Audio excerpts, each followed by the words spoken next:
Okay, everyone, it's 11:33.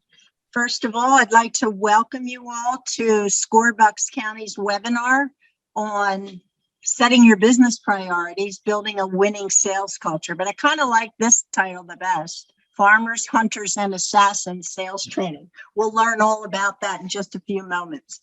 Allow me to introduce myself. My name is Linda Zangrilli. I'm the current chapter chair for Bucks County. And before we begin the program, I'd like to just say a few words about housekeeping. First of all, this session is being recorded, so you don't have to worry about taking notes. You'll receive a copy of the recording as well as the slides after the seminar is over. Please hold all of your questions until the end. You can put them in the Q&A as we go along, and we will address all of the questions at the end of the program. Also, please refrain from using the chat box to advertise your own business. Okay, just a few words about SCORE, who we are, what we do. We are a national nonprofit organization. We have some 350 chapters, 13,000 volunteers all over the country. And here in Bucks County, we cover all of the county as well as Eastern Montgomery County. We have some 60 plus members who come from all business disciplines, all walks of life, some from corporate life, some from having their own businesses. But we have a wealth of experience and information built into these people who are volunteers to serve you. We have a very simple mission, all of SCORE does, and that is to foster small business. So if you are a small business owner and you feel that you need a little bit of help, I would urge you to go onto our website, buckscounty.score.org, and I think that's in the chat, and click on the button that says, I want a mentor. If you do that, we will then take over from there. You will be assigned a mentor, hopefully to match what you're looking for, and then the mentor will contact you and take it from there. All services are free. This seminar, as you know, is free, and thanks to COVID, we've gone all virtual, and all of our seminars, which we do weekly, are free. We hope to get back to in-person, and if we do, we'll be serving a meal, and that might be a nominal fee. But for now, enjoy the fact that we have a every Tuesday webinar that will help you with your small business. I'd also like to say that we are a resource partner of the Small Business Administration.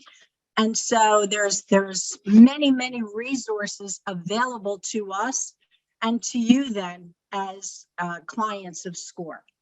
So without belaboring the SCORE commercial, I want to turn this over to our seminar chair, Ed Torello, who's going to introduce our speaker for the day. Ed? Thank you, Linda, and thank you everybody for signing up. I think you're going to find this to be very, very informative.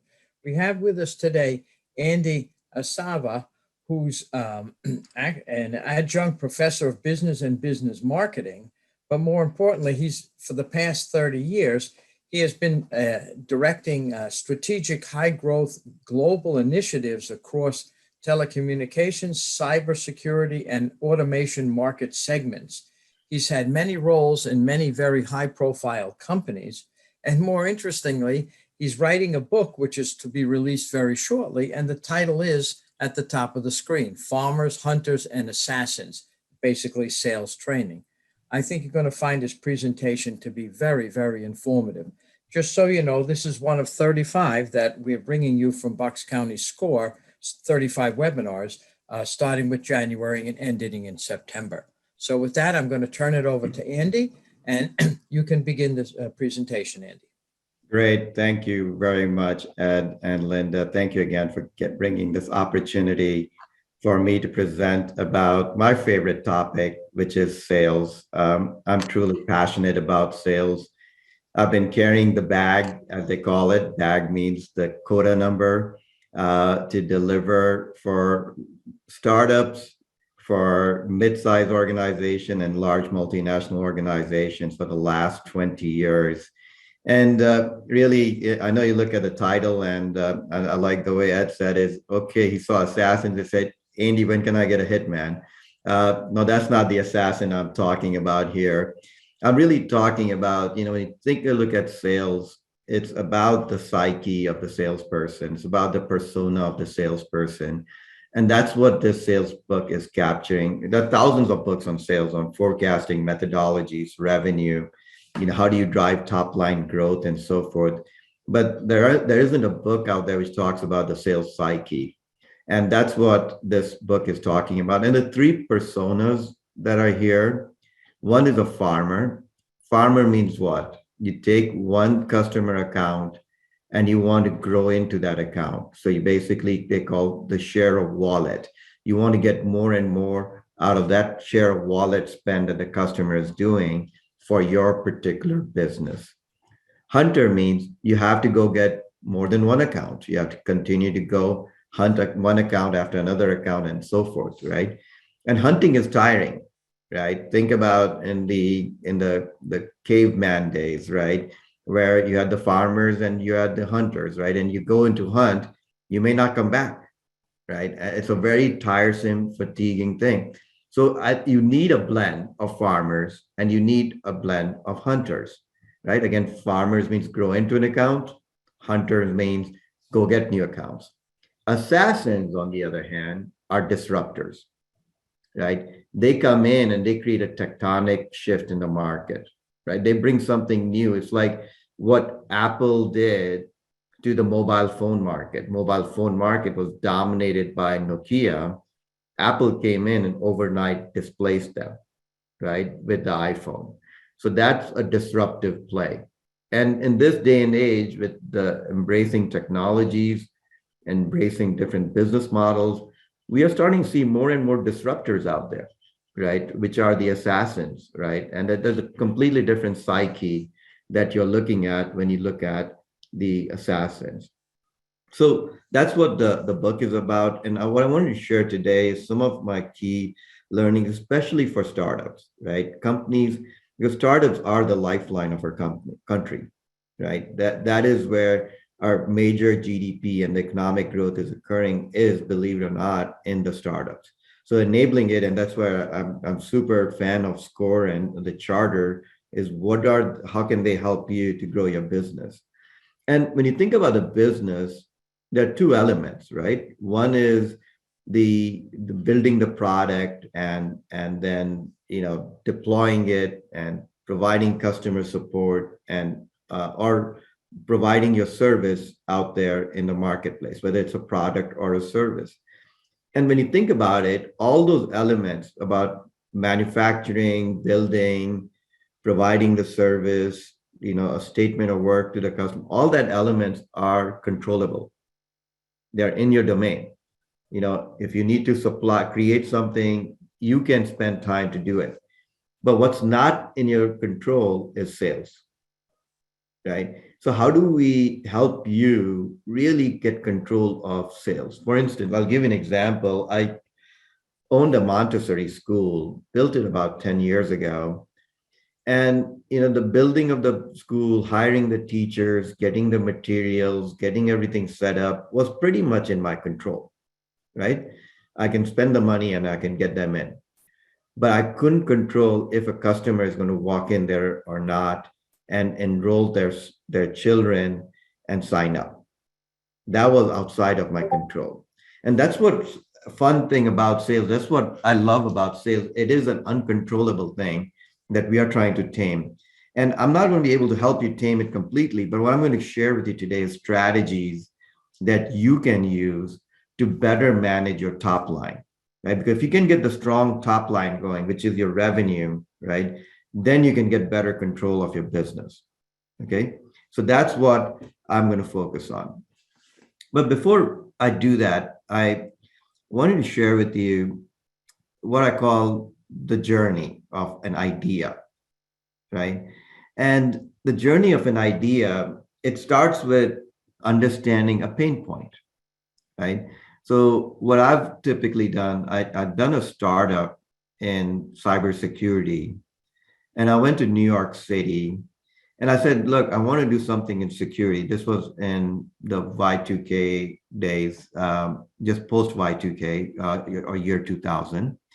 Um, and I said to customer, I went to one of the big banks. I said, hey, what is your pain point for security? And they said, well, we're taking all our voice calls and putting into our data network, and now we need to secure that. I said, great. So then I went back and learned a lot about it and understand. So the next customer I went and talked to, I said, I didn't ask them, what are you doing? What's your pain point in security? I said, what are you doing about voice security? Right. So my second customer, my question was a little bit different. It was a little bit more leading question, but I wanted them to go narrow down the pain point. And the third customer I went in, I said, hey, by the way, VoIP security is everywhere. It's the top of the mind. Here's a solution for you. Right. So I started the first customer with a very broad question. What is your pain point in security? The second one, I said, what are you doing about VoIP security? And third one, I'm saying, hey, by the way, everybody's talking about VoIP security. Here's a solution. Right. But going from that first customer to the third customer, I was able to get the customer requirements. And then I was able to mold my product strategy towards what I think is a genuine pain point. And the pain point needs to be so severe, the customer is ready to open up their pocketbooks and give you money to go solve it, right?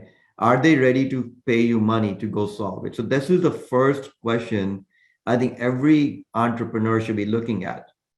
Is this a nice to have or is it a must have, right? How much pain is the customer getting?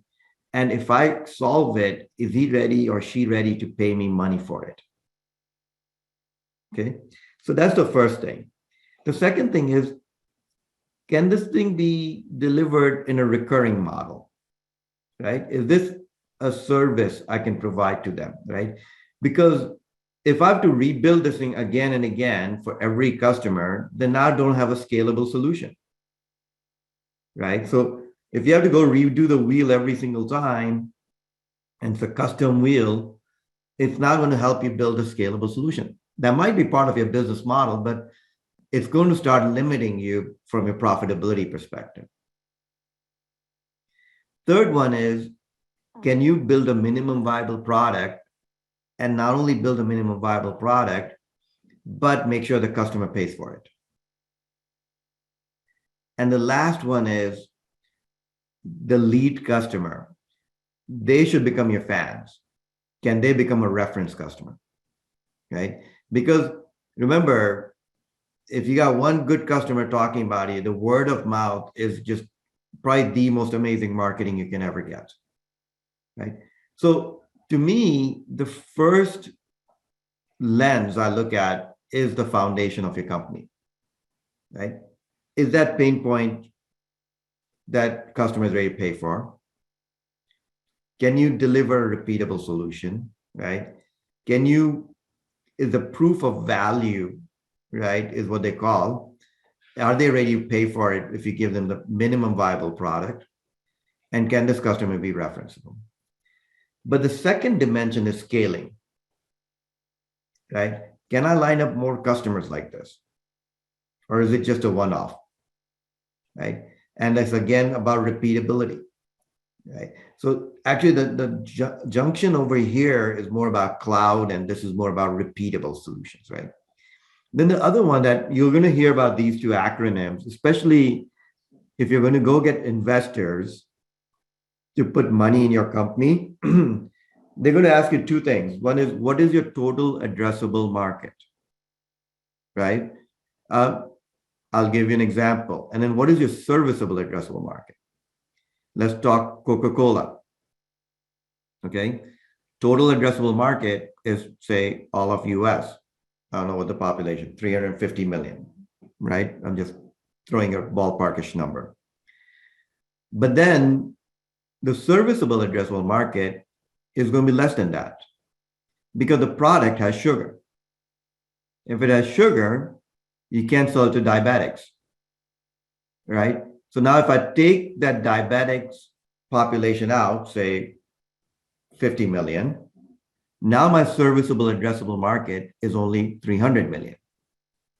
So I started with a full population base of 350, but because I have a limitation in my product, because it has sugar, now my serviceable market is less than that, right? So try to understand that about your company.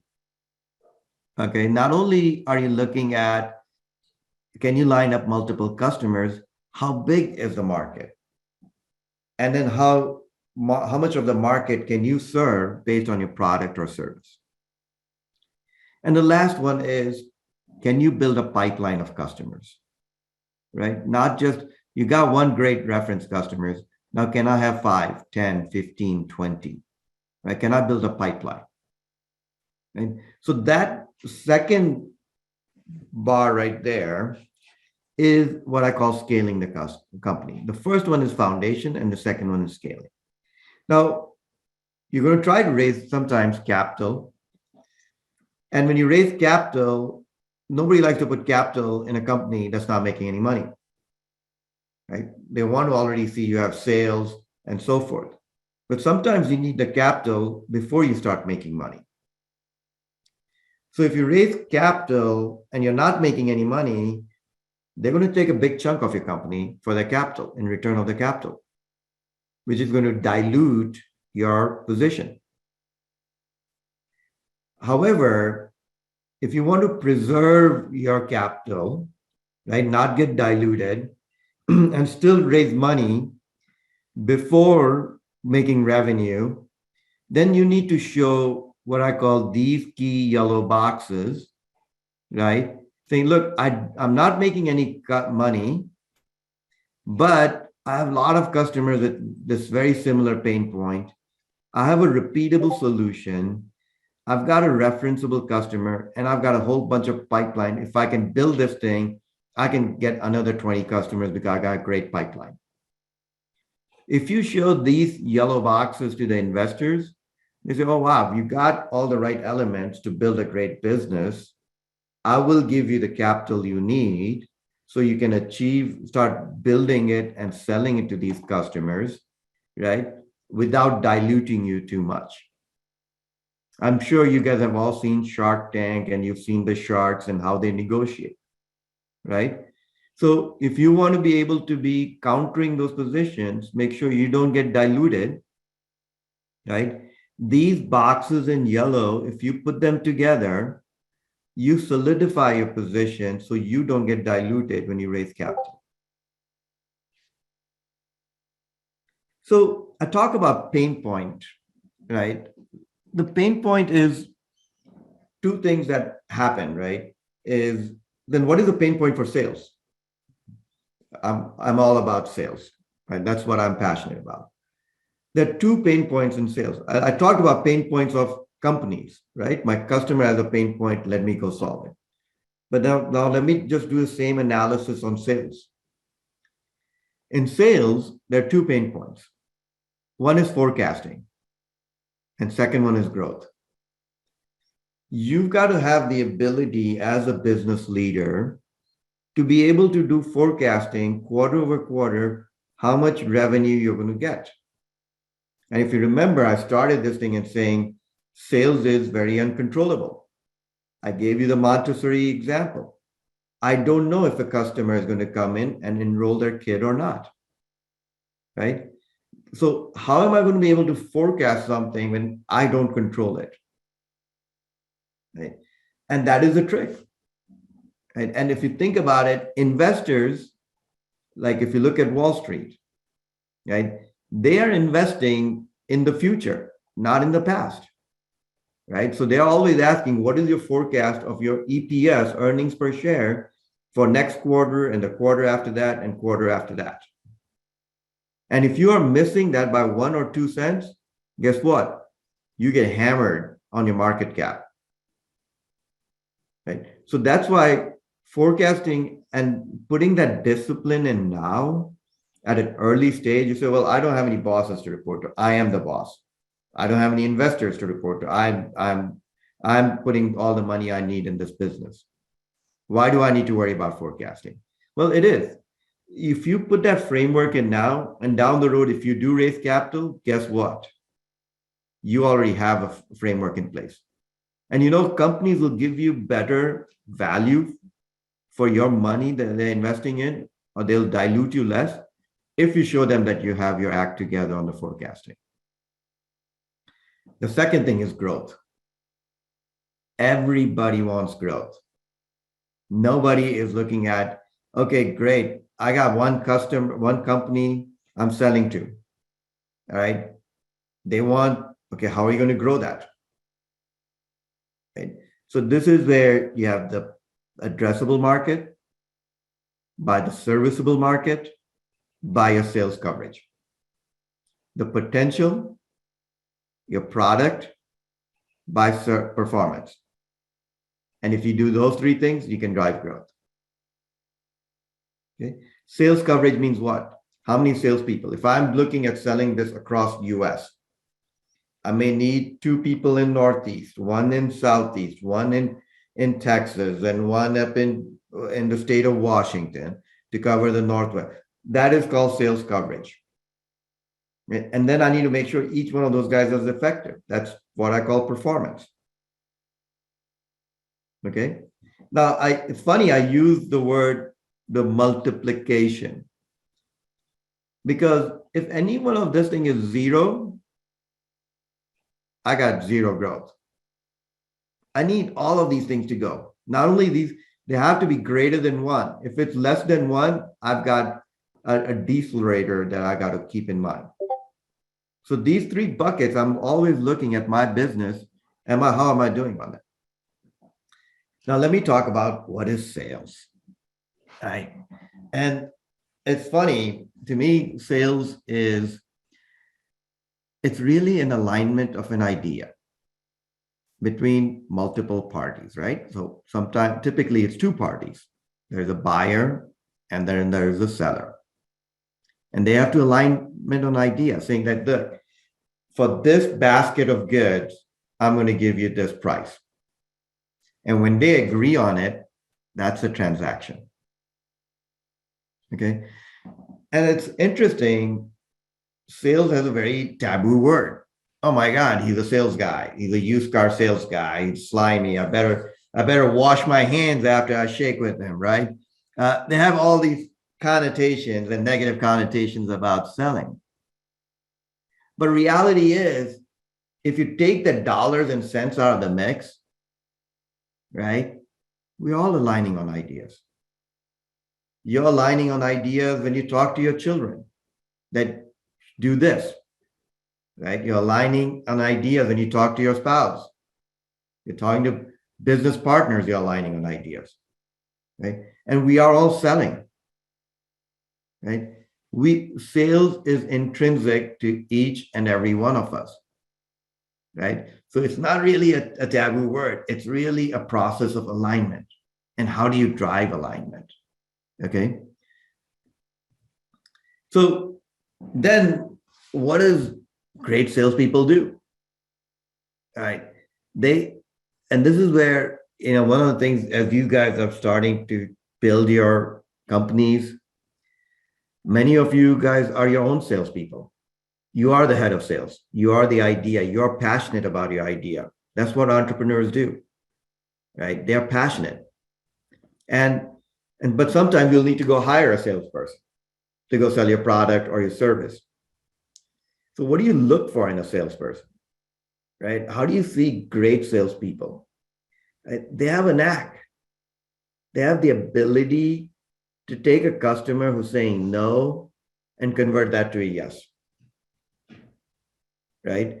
And the other thing I look at, because I've had fortunes of managing sales organizations across the world. I mean, last company I had 108 countries. I had 600 people report to me, 108 countries, 1,400 customers, right? So when you have a team that big, right, one of the things I look at in my sales team is, do not give me excuses, right? I know life, it is tough to sell, right? Don't give me excuses. but let's figure out how do you make it happen.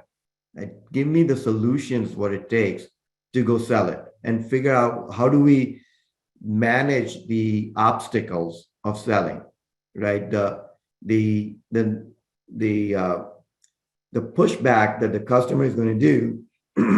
How do we manage that, right? Excuse me. So, so that's kind of the elements I look at is, okay, does this person have the ability to go from no to yes? And is this person always going to give me an excuse why I couldn't sell?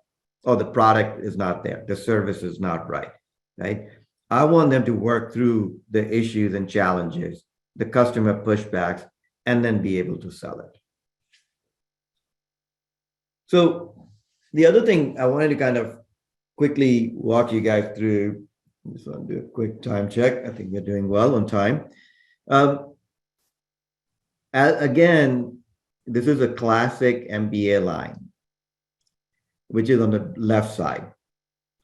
Do things right or do the right things, right? So do things right means, okay, I got to go build this product, right? That is execution. Did I follow all the right 10 steps to go build that product? Okay, that is called execution. And that's called what I call the first order of maturity. You got to have that. Right? The second thing is do the right things.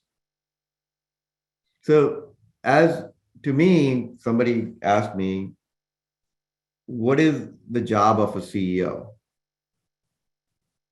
And I answered very simple, to place the right bets.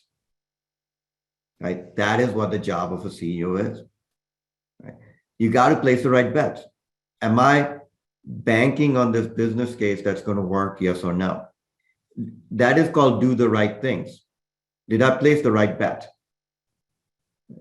So when you go to MBA classes, they say do things right or do the right things. Right? And I said, look, you need to do both. And not only you need to do both, you need to do it again and again and again, which is what I call the third order of maturity, the repeatability. Right? So my mantra is do the right things right again and again. Right? It's not one or the other. This was the 80s and the 90s MBA classes, but now it's all about scaling. If you can scale your business, right, then you got to really think through, am I investing my time in the right space? Because I just don't want to hit singles and doubles. I want to hit it again and again and again. I want to make it a machine.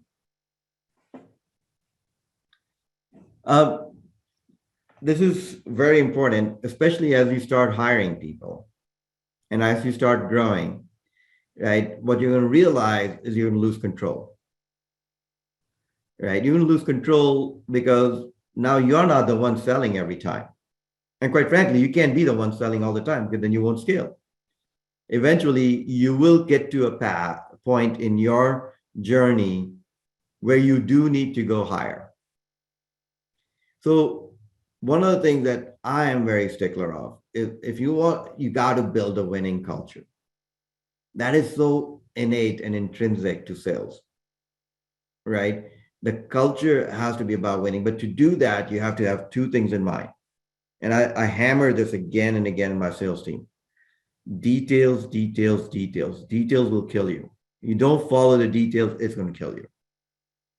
It's going to be a difference between you getting the purchase order versus your competition. And second thing is perseverance. You can't give up, right? It's those days and age of saying, oh my God, when I think about sales, I think about this persona of this guy coming into a Ferrari and $700 Italian suit and 6'2" personality and perfect, right? That's not it anymore. That's not the people want to buy from anymore, right? That's great in the movies, right? What first thing you need to do as a salesperson is you need to check your ego at the door. You got to get humble. And only when you get humble, you are not going to be shy about picking up that phone and trying it again and again and again. That perseverance becomes critical, right? You got to learn to listen no, and you got to have thick skin, right? And then you got to bounce right back and you got to jump right back in the game. Details plus perseverance. You do those two things and you put those two tenets in place, not only for your sales organization, because I think everybody in the team is selling, you build that winning culture. You set the tone. And now I know some of you guys are only 1-person, 2-person shop, but as you start growing, this is going to become an essential part of it. I'm going to skip this one. Just the key thing is you build your own luck. That's the other thing I try to say, right? I do actually want to make one thing. Make the extra call at the end of the day. All right. I had a 60-person team that I was talking to once. And I said to them, look, all I want you guys to do is one thing for me. At the end of the day, pick up the phone, make that call to a customer in the past, a new prospect, and so forth. There are 261 working days, right? Times that by 40 or 60 people, right? That's like 1,500 touches, which we would have never had. Right? I'm just doing round numbers on the math, right? So, but you guys get the point. Make that extra call every single day. Just one call. It will make a difference. And you never know. That one phone that will respond out of that 1,500 might be the one that will give you a $5 million contract, $8 million contract. And that will jet set you to a whole new trajectory.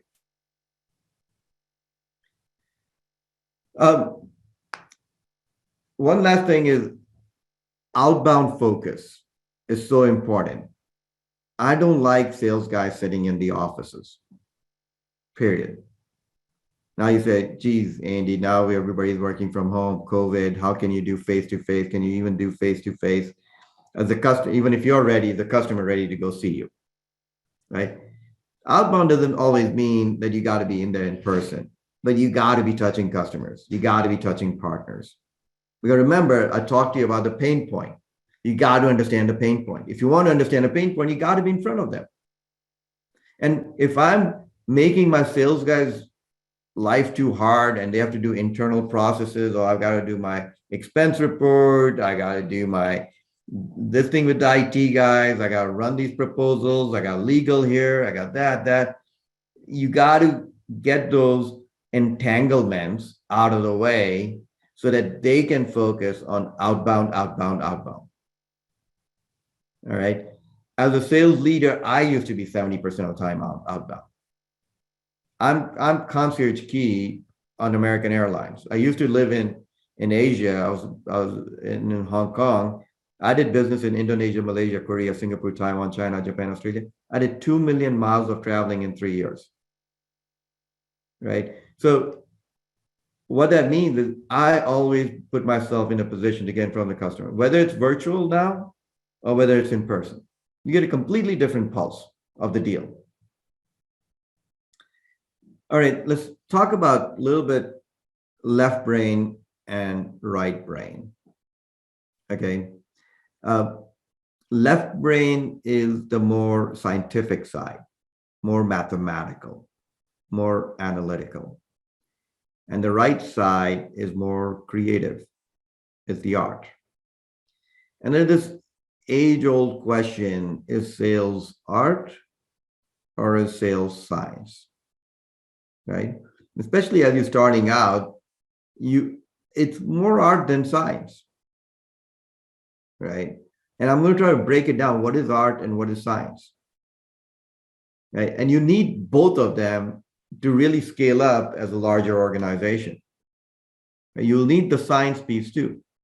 When I have 108 countries and 1,400 customers, I can't be everywhere, right? So I need data to tell me what the business looks like, right? And that data is what's going to enable me to make decisions, right? Which is what are decisions am I making? Do I have the right sales coverage? Right? Do I have the right sales team? Right? So those are the decisions that I can make, but I need data to drive that. And I use the data to do my forecasting. On the other side, I need the art because the art is going to help me close my deals. Right? So what is art? Right? You need to make that connection. You heard about the saying, people buy from people. Right? You heard that saying. So you got to uh, go ahead and say, okay, can I make that connection? But to make that connection, trust has to become the foundation of that transaction. And I've done business across the globe, and that's why I said sales guys take a bad rap, and they say, "Oh, used car sales guys trying to push a fast one on top of you." And can you? This day and age, that doesn't work anymore. The genuinity in the sales process is very important. And if you do that fast, pull a fast one on a customer, you might get a deal. You might even get 2 deals, but it's not on a scale. It's not going to help you grow your business. Right? So build that trust and foundation with your customers. Right? Lead with honesty and integrity and empathize. Understand clearly what the customer is going through. And the science is all about forecasting. Remember, I was just mentioning this pipeline, sales cycle management. These are all scientific aspects of managing your sales.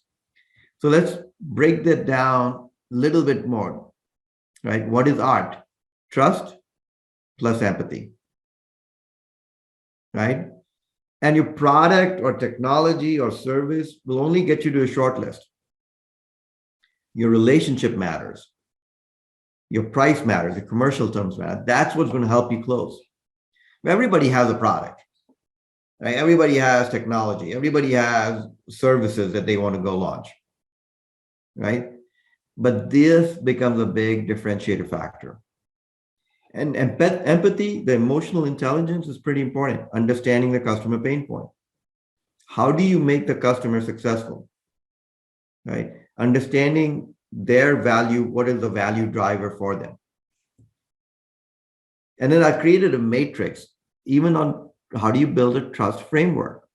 You guys are going to have access to the charts. You guys can go through it and say, okay, where do I fit in this matrix with my specific business, right?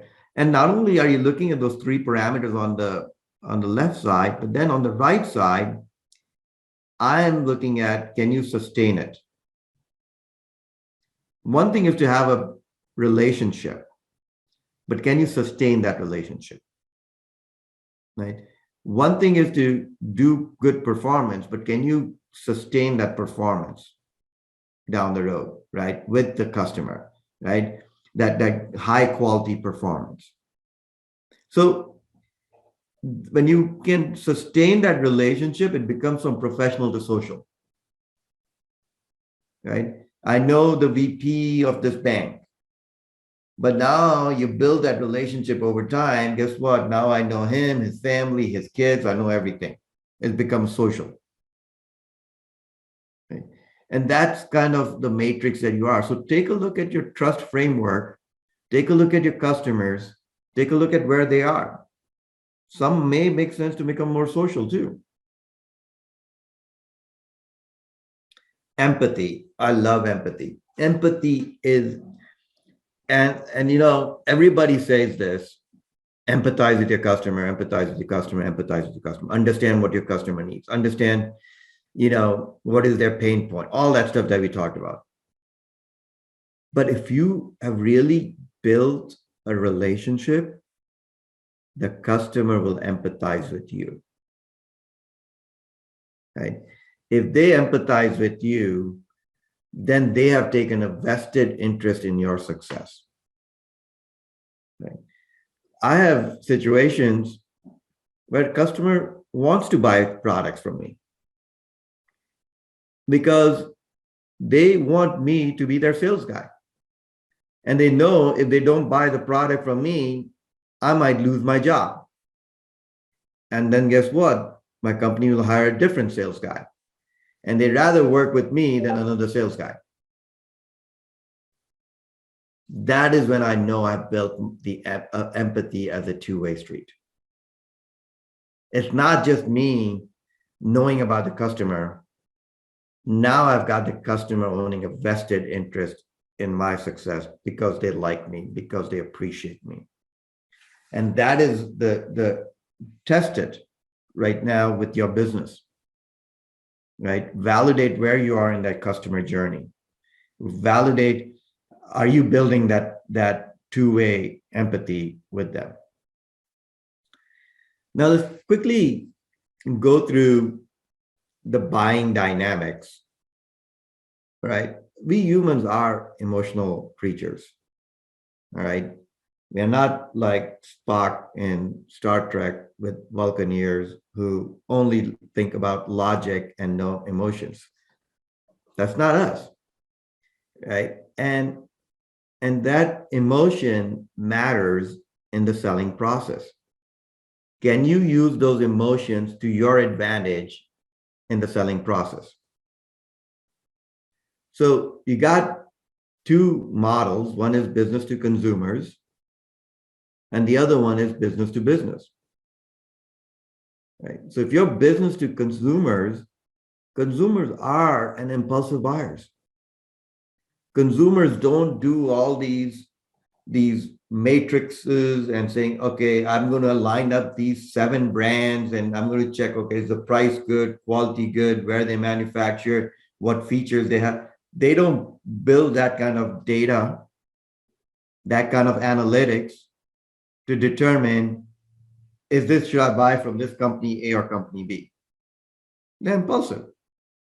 And advertisers are appealing to that impulsiveness. Right? I mean, you think about it, celebrity, oh, geez, this celebrity bought it, so I'm going to go buy it. That's pure impulsive. They're not looking at data to make decisions. Business to business is a little bit different. That emotions are moderated by some department called vendor management. And this tenders, which is RFPs, request for proposals, request for information, right? That is a way to kind of normalize and create a level playing field for all the bidders to come in. But even after that, there is still a level of emotions there, right? You know, if I am an IT person buying cloud services, I look at Amazon and I look at Joe's data center, right?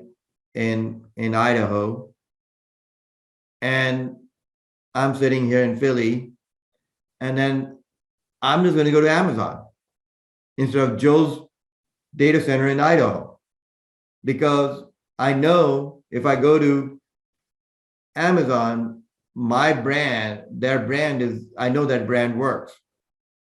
Everybody else is using it. It's a safe bet. I'm not going to lose my job, right? So doing that awareness is going to be pretty important for you.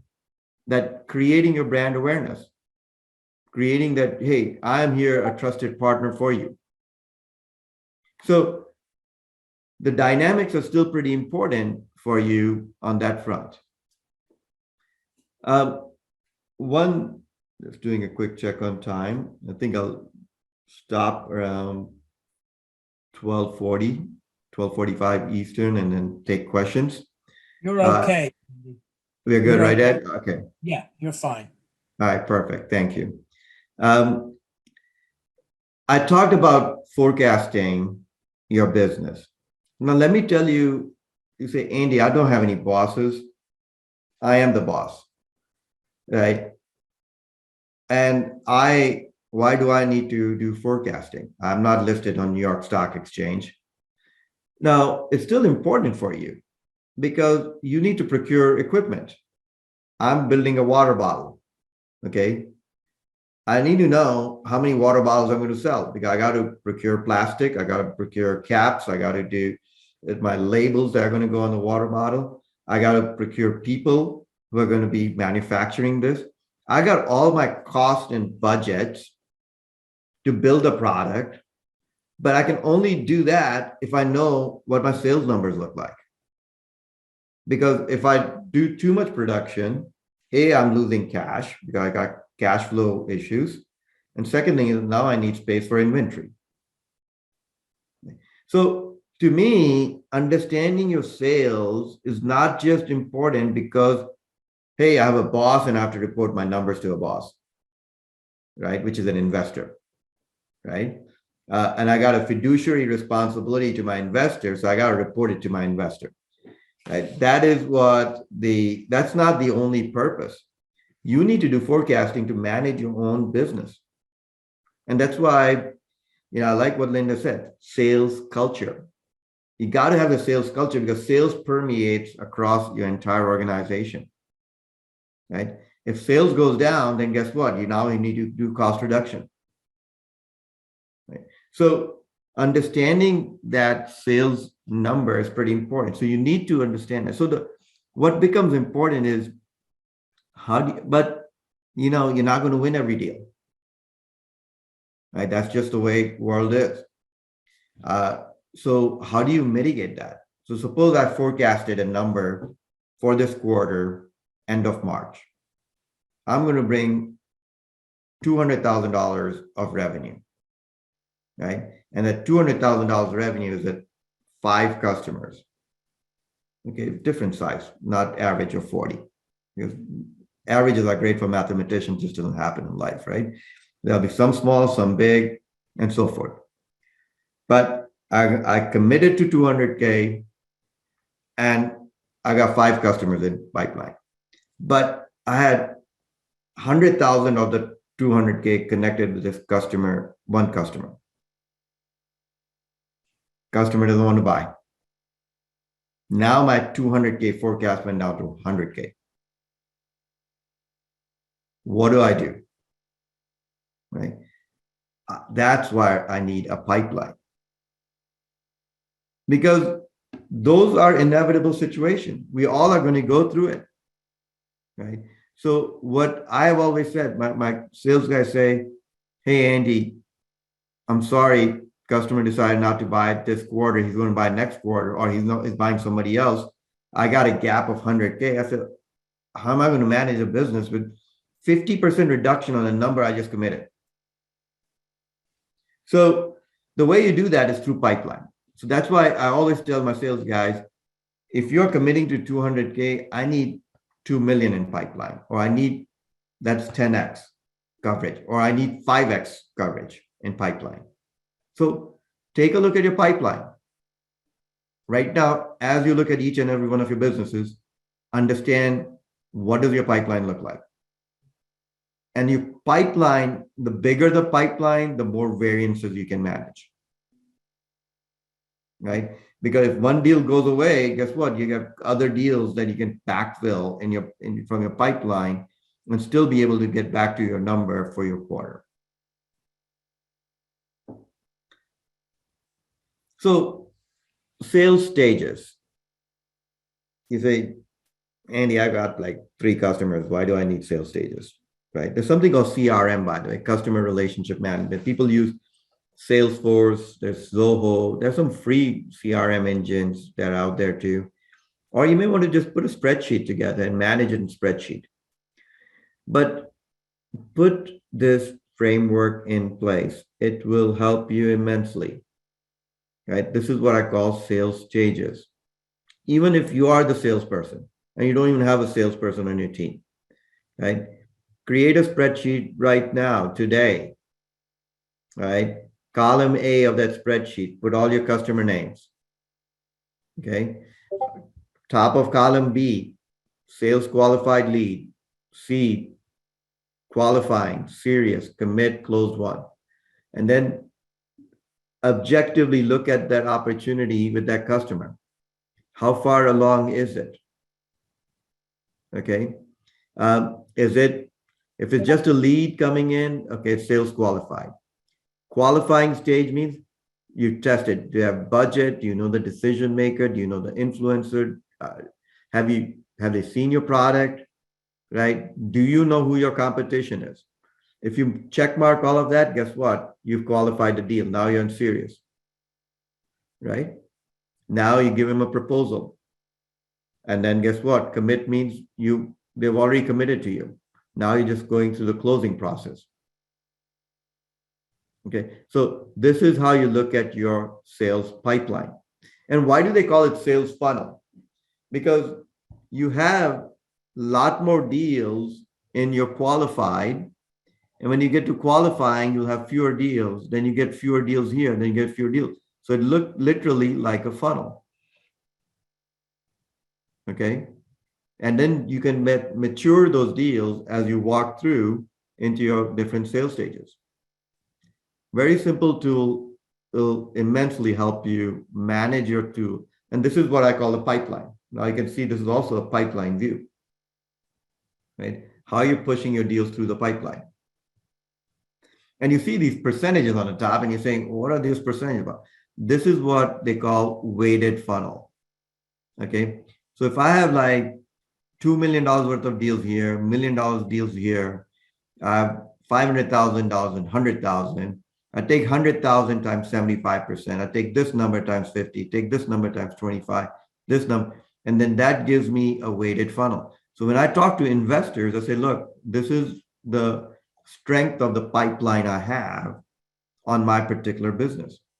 I have sold companies just on pipeline strength because my revenue wasn't there, but my pipeline potential was there. And the customer, the investor wanted to buy my company out because they like the pipeline potential.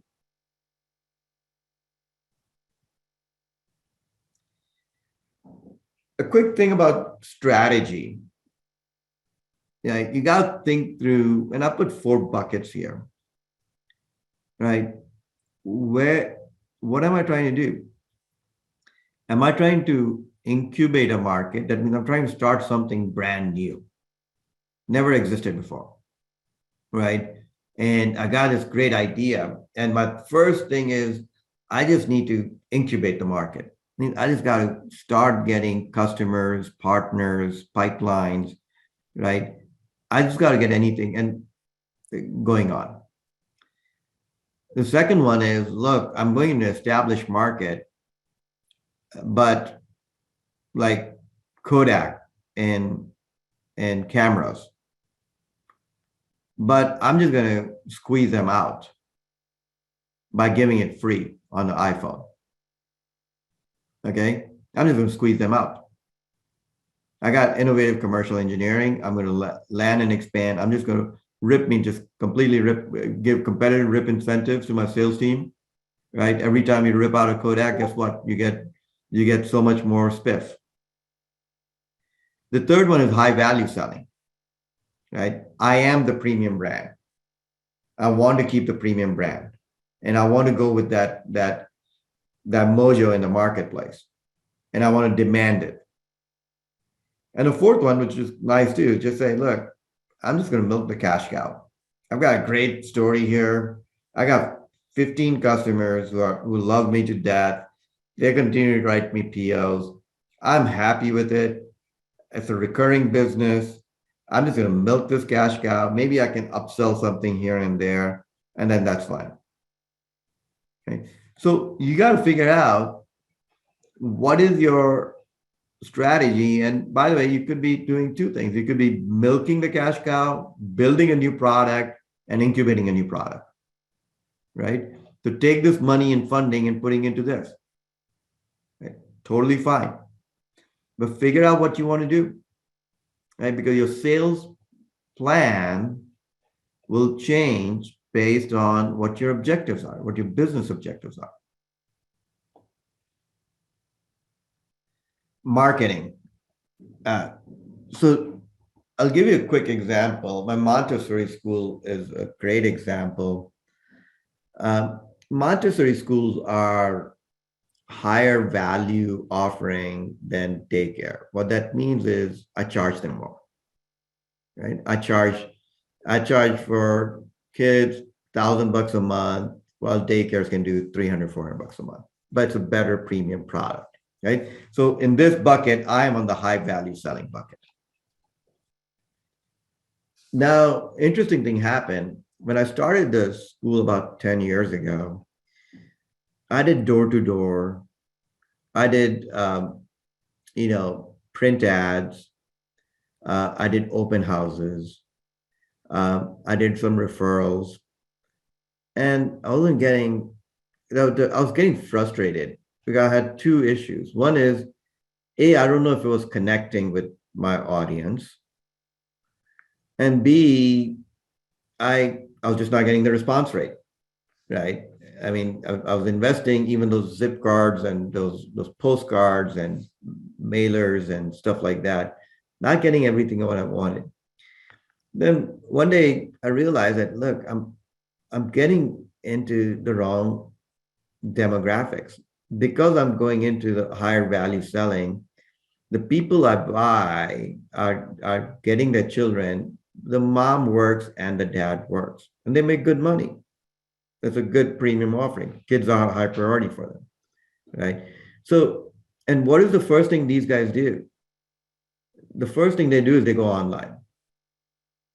And first thing they do online is they start searching. So I completely shifted my budget dollars.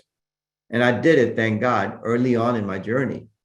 It took me 2 to 3 months to realize that the mailers are not working and print ads are not working and nothing. I'm not getting a good feedback either, right? So I just embraced Google AdWords, right? And I did my search engine optimization and search engine marketing.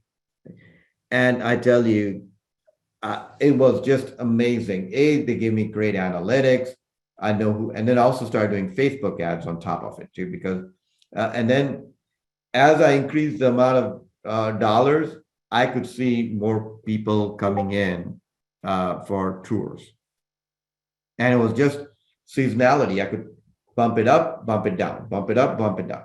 It is definitely a worthwhile thing for you to take a look at is what is your digital marketing strategy, right? Is your website the right website? Are you doing the right SEO, SEM? Are you keying on keywords? You can even do nowadays analytics on your competitor's website and see what traffic, what keywords ranking is your competitor's website doing. I've had people do YouTube ads and they're doing YouTube ads on competitors' videos. Okay, there are many ways to skin this cat. I'm just going to talk about a couple key things, again, from a sales perspective, how this drives the engine, right? I'm a strong believer in campaigns. When you do marketing, it has to be a full end-to-end campaign, okay? You can do indirect campaign sales or even alliances, but what you do creates prospects. Then you create MQLs, then you get SQLs, then you get your outside sales team going, right? But to build a campaign, again, figure out the pain point, right? For instance, if it's a competitive rip campaign, right? Then you build everything around it, and then you figure out your target audience, get your messaging, get all your collateral ready, and then you push, right? And you may even want to pull from the market. Push means you're giving the messaging. Pull means now you're getting inbounds coming in. So, and I typically have these campaign calendars. Every month, I'm going to do a new campaign, right? And I'm going to push it out there. Couple things with campaign. I typically put a name around the campaign, right?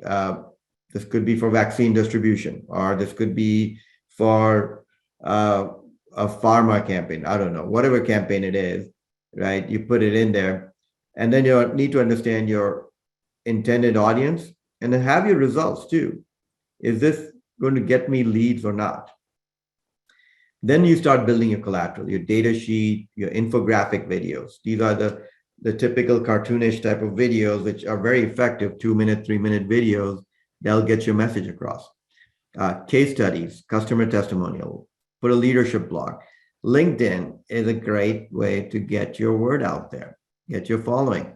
Not only should you get your LinkedIn out there when you put a blog, make sure all your employees like it too, right? And all your family and friends like it too, because that's going to make it viral. All right. E-blast. Many people say, God, e-blast is so tough. I don't know if people are even opening up my emails or not. It is still worth it. Trust me. I've been in a trade show and I had my inside sales team give a lot of e-blast, e-blast, e-blast, e-blast, right? And I know some of them go into spam and all, but a customer stopped by, oh yeah, I saw that your email that comes in, right? And that one lead, quite frankly, made it all worth it, right? So it doesn't take much to move the needle in sales. 1, 2, 3 customers with a big deal, it'll move, right? And then you've got webinars. The other nowadays, and there is a fatigue factor coming in. This is where empathy is important, right? You don't want to be too pervasive because everybody's doing webinars. Try to make it a little bit different. Try to get it more engaging on your webinar, right? And so forth. So this is again, what is the timeline, right? Typically, assume about 4 weeks to 12 weeks to do one clean campaign. So you got to almost have this thing in queued up. Build out your calendar for the year, right? How many campaigns I want to do? Do you want to do one a month, like I've said, or do you want to do one in 2 months? And then start thinking about your messaging and how you're going to blast it out. Price versus value, right? One thing to keep in mind, yeah, we're all starting our company. Can I just beat on pricing? And is that good enough? Right? Reality is price is not a sustainable differentiation. If you decrease price, guess what? Only a matter of time that they decrease price too. You want to get away from price as the way to win to value as the way to win.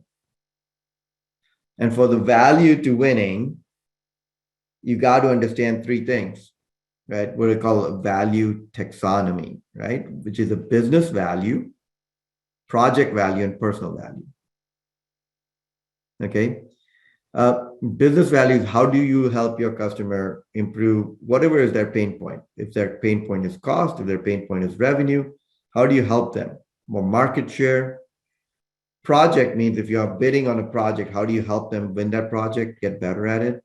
And personal value, the person who's buying from you, all right, are they buying, how do you help them make their mark? How do you help them get promoted, right? How do you help them get more power, right? What drives that person? Okay, so understand those 3 components when you look at value: the business value, the project value, and the personal value, right? And when you do that, guess what? Then you can better address it, and then you can demand a better price.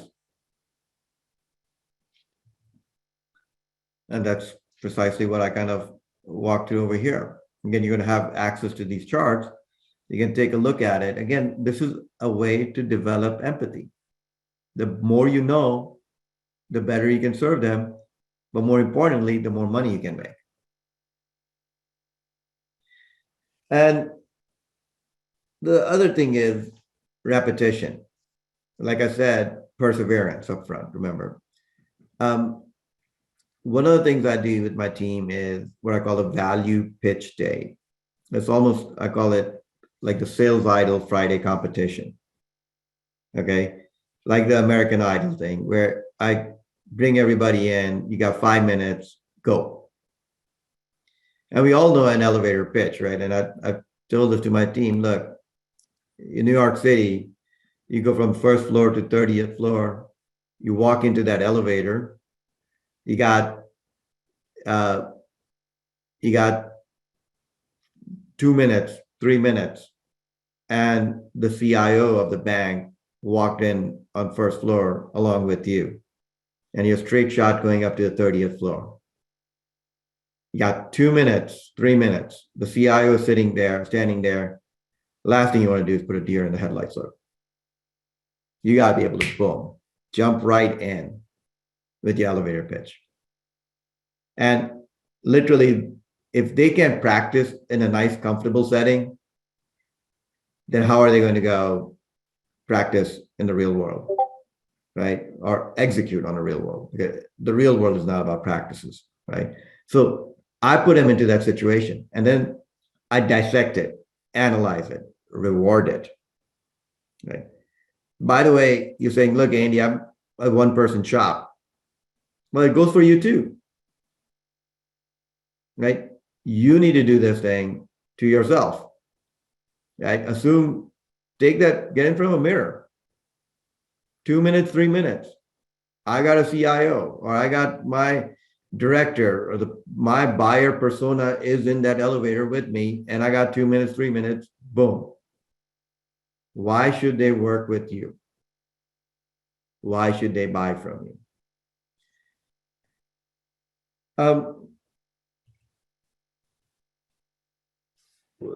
I think that the world is changing big time, right? We all know that. There's no thinking about it. It is happening. And if you take a look at it from my perspective, when you look at the early part of the 1900s, it was all about the industrial evolution, which was what? Especially coming after World War II, it was all about, and even in World War II, right? It was all about mass production, right? Factories, repeatable processes, process efficiency was the big driver. Then the IT industry came, computing came, information became pretty much commodity, right?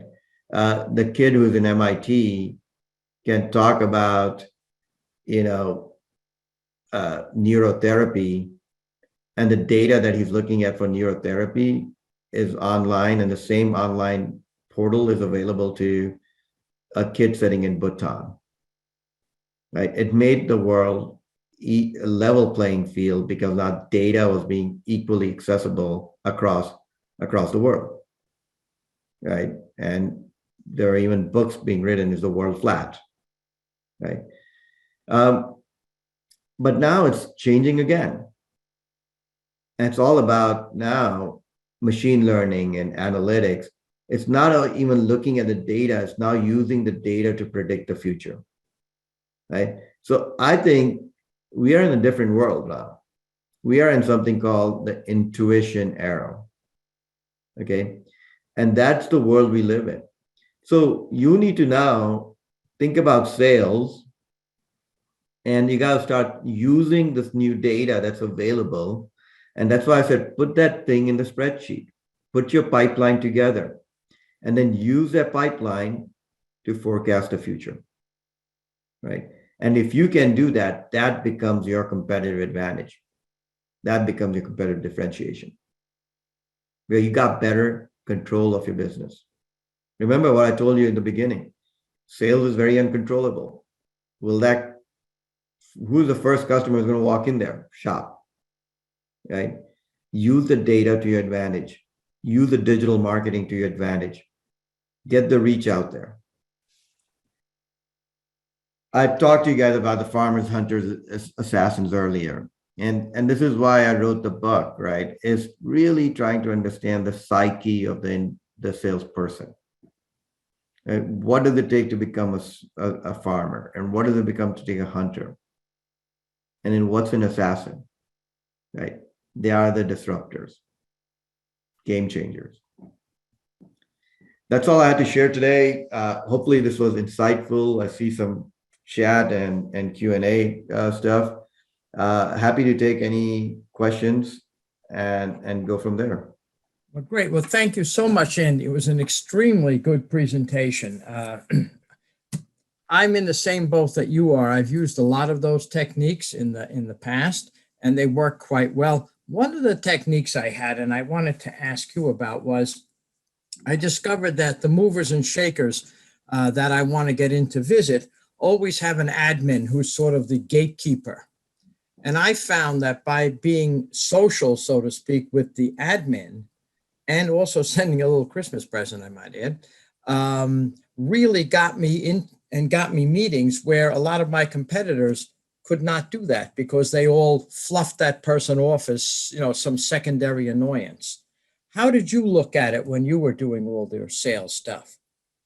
I think, to me, every human you touch is an important person in the sales journey.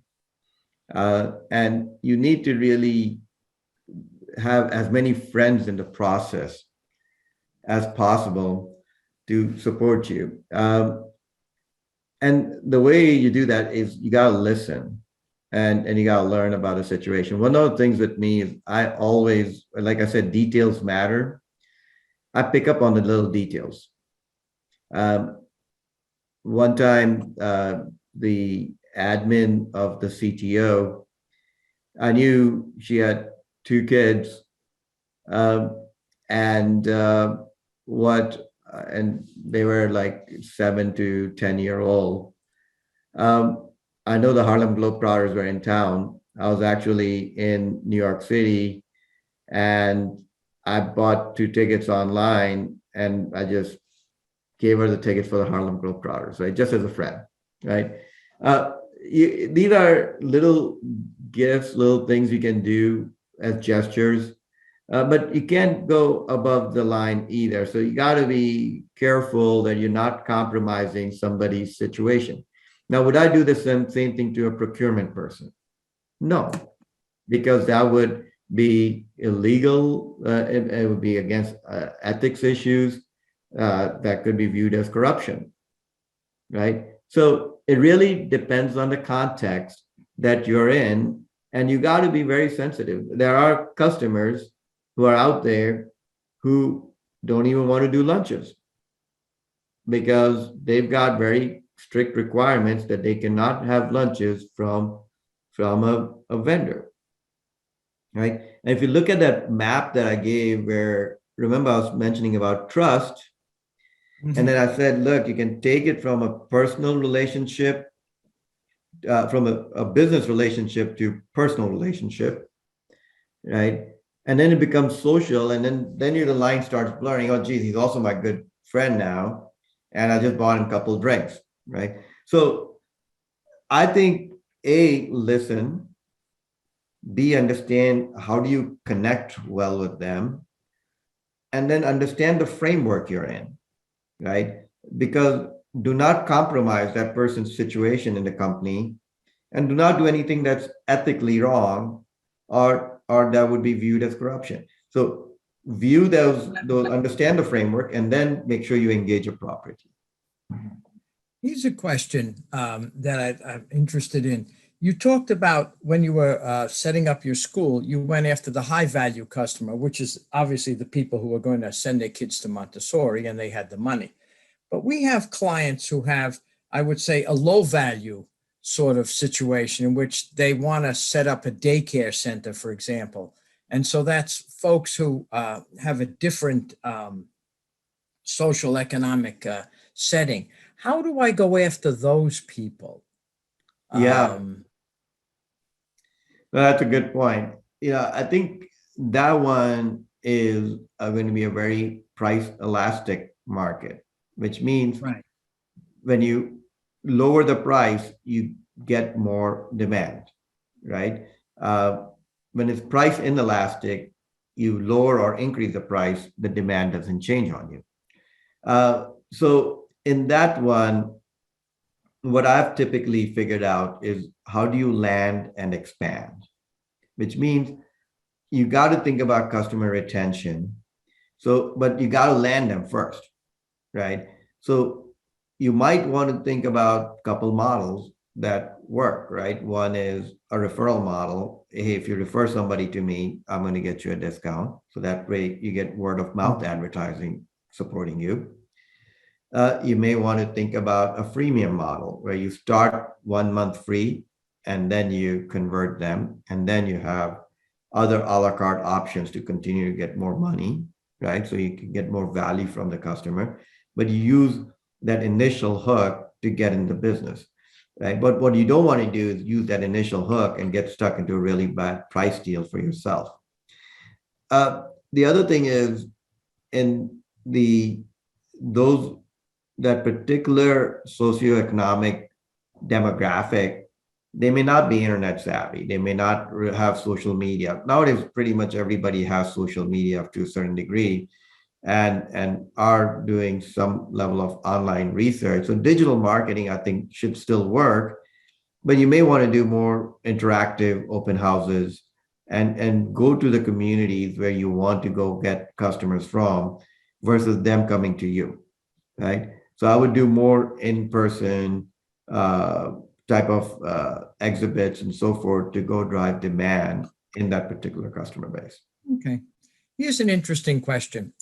Do you or your organization of sales professionals offer any type of in-person or online training by way of college quality coursework? And they mean, in other words, continuing education. I know you're an adjunct professor, but I'm not sure where, which college. I think probably in Texas, which is a little out of the way of most of our clients. Yeah.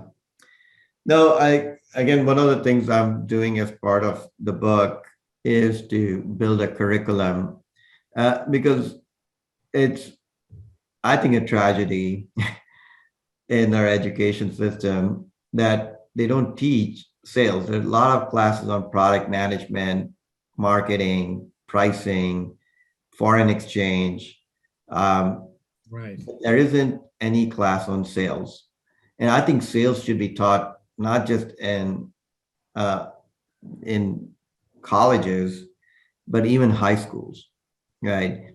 Because if you do sales, which is fundamentally alignment of ideas, you get people to start thinking, okay, how can you be effective at connecting with people and driving a specific goals and objectives together?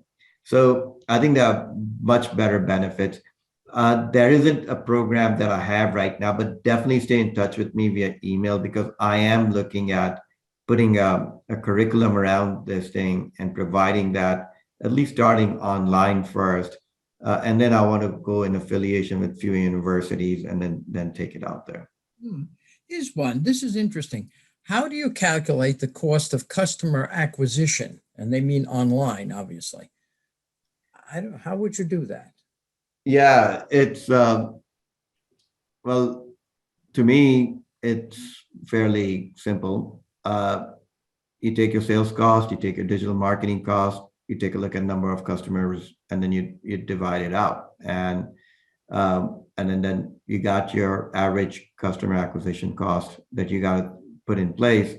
And then you got to plan that out for the, scale it up based on your pipeline of how much you're trying to go after. Now, the challenge is this, right? That initial customer is always going to be the toughest one, right? And this is where I think you need to get, it's not online, it's where you need to go in person and figure out who that initial customer is, who's their real pain point, what is the value proposition that's resonating with them, and then build your product. So do your business and do your market validation and customer validation up front before you start scaling it up. And then you start thinking online. Don't do online until you know the buyer persona and so forth. So that's why the initial customer acquisition cost is very high because you're involved in person. But once you understand it, now you're trying to scale it, then you can do online. And online would be just taking your cost and dividing it out and then going from there. That's the way I would kind of take a look at the customer acquisition cost. Now, sales, when you have sales teams, then you have to put sales people also as part of your customer acquisition cost. Right. You have to take all the costs and look at them together. You can't just, you can segregate them out and to see where your higher cost and your lower cost is, but still at the end of the day, you have that cost. Yes. Yeah. Okay. Well, as luck would have it, we're right at our appointed time. So I'm going to turn it back to Linda, our chapter chair, for some closing remarks. Linda? Yes, thank you so much for this wonderful presentation. Everyone enjoyed it, got a lot out of it. I'd like to remind everyone that we do this just about every Tuesday, so stay tuned for what's coming from Scorebucks County. Also, if you'd like to request a mentor, the website is buckscounty.score.org, and just hit the button that says request a mentor. Or if you're someone out there with the skill set that would like to help us as mentors and like to become a member of the chapter, we welcome you also.